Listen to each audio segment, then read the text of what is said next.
ঘিরে চলমান সংকটের স্থায়ী সমাধানে কূটনৈতিক আলোচনার মাঝে আবারও নতুন করে তেহরানে হামলার প্রস্তুতি নিচ্ছে যুক্তরাষ্ট্র।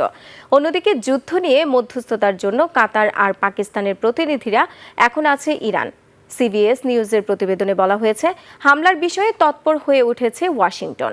অন্যদিকে ইরানের পররাষ্ট্র মন্ত্রণালয় জানিয়েছে, কাতার ও পাকিস্তানের প্রতিনিধি দলের তেহরান সফরে সংকট নিরসনে নতুন কূটনৈতিক তৎপরতার ইঙ্গিত মিলছে।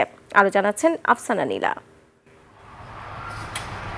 ইরান সংকটের স্থায়ী সমাধানে কূটনৈতিক প্রচেষ্টা চলমান থাকার মধ্যেই আবারও নতুন করে সামরিক হামলার প্রস্তুতি নিচ্ছে যুক্তরাষ্ট্র।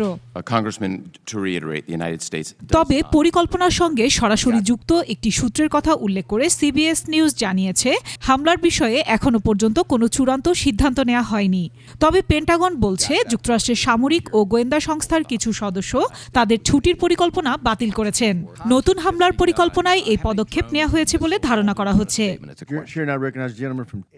এদিকে ডোনাল্ড ট্রাম্প সামাজিক যোগাযোগ মাধ্যমে জানান, সরকারি দায়িত্ব পালনের কারণে তিনি শনিবার তার ছেলে ট্রাম্প জুনিয়রের বিয়েতে উপস্থিত থাকছেন না।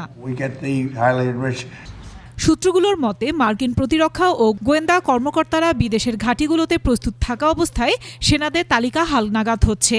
একই সঙ্গে ইরানের সম্ভাব্য পাল্টা প্রতিক্রিয়ার মোকাবিলার প্রস্তুতি হচ্ছে।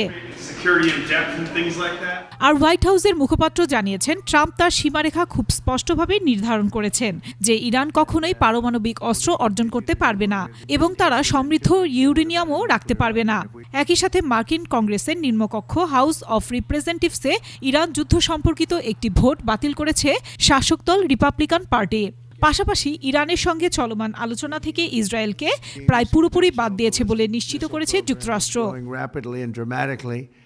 অন্যদিকে ইরানের পররাষ্ট্র মন্ত্রণালয়ের একজন মুখপাত্র নিশ্চিত করেছেন, কাতারের একটি প্রতিনিধি দল তেহরানে গিয়ে ইরানের পররাষ্ট্রমন্ত্রী আব্বাস আরাকচির সঙ্গে বৈঠক করেছেন। এছাড়া পাকিস্তান সেনাবাহিনীর প্রধান আসিম মুনির এবং তার সফরসঙ্গী প্রতিনিধি দল তেহরানের ওপর চাপিয়ে দেওয়া যুদ্ধের অবসান ঘটানো নিয়ে আলোচনা করেছেন। আফসানা নীলা, ডেস্ক রিপোর্ট, 21 টেলিভিশন।